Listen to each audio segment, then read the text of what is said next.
மாட்டு தொட்டிலே மாயாண்டி தூங்கி கொண்டிருக்கிறாரு. புரட்ட விட்டு தத்தர தூக்கம்.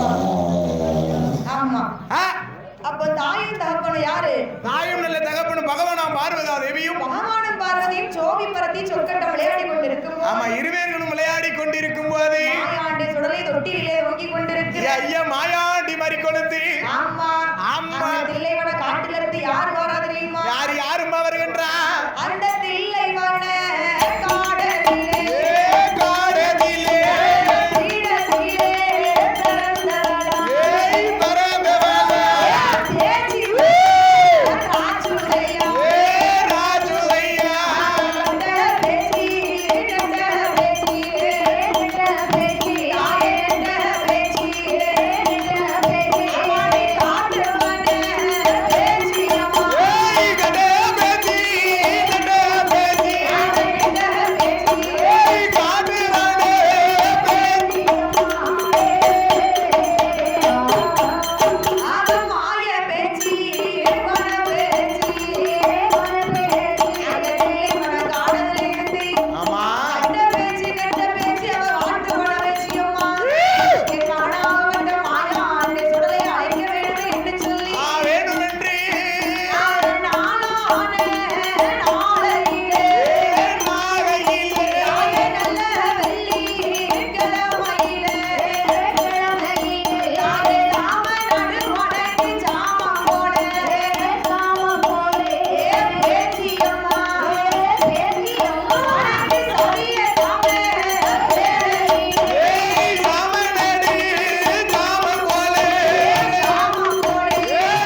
பேசியம்மா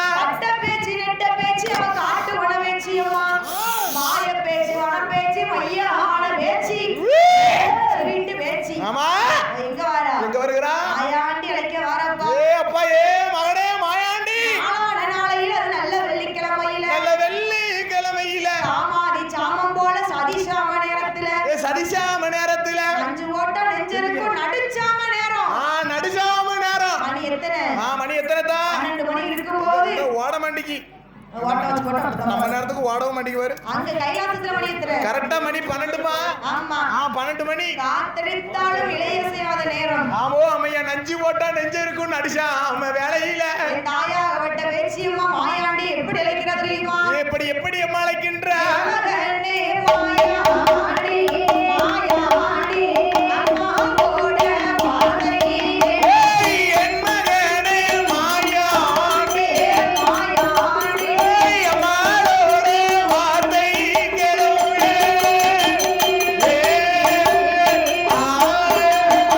மகனே மாயாண்டி அம்மாவோட வாழையே கைலாசத்தி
எல்லாம் சுருக்குழுந்து கிடக்கு. சுருக்குழுந்து இருக்கா? வயிறே நிறைய மாட்டேங்கி. நிறைய இருக்கா? ஆமா. அண்ணன் எத்தனை இல்ல சாப்பிட்ட? அதை கேட்காதப்பா. ரெண்டு இலை மோங்காம. மாயாண்டி சொல்லுதாரு வயிறு நிறைய. மாயாண்டி எனக்குல அந்த பிள்ளை குளத்துல அடையங்கப்பா மதியம்லாம் இன்னும் பக்காதுன்னா கம்பரச வச்சு யாருதான் பிடிக்கணுமா? சரி. ஏ மகனே மாயாண்டி. எப்பா தாய்ப்பால் குடிச்சேன்னு சொன்னா உனக்கு தன் வயிறு தான் நிறையுதா? மாதாப்பால் குடித்தா மணிக்குடல் நிறையுமா? நிறைய மாட்டேங்கி நிறைய மாட்டேங்கி. அன்னையின் பால் குடித்தேன்னு சொன்னா உனக்கு அடி வயிறு நிறையாது. எனக்கு காணவே காண மாட்டேங்கிறாங்க அம்மா ஐயா. ஏ மகனே மாயாண்டி. எப்பா ஐயா நான் போக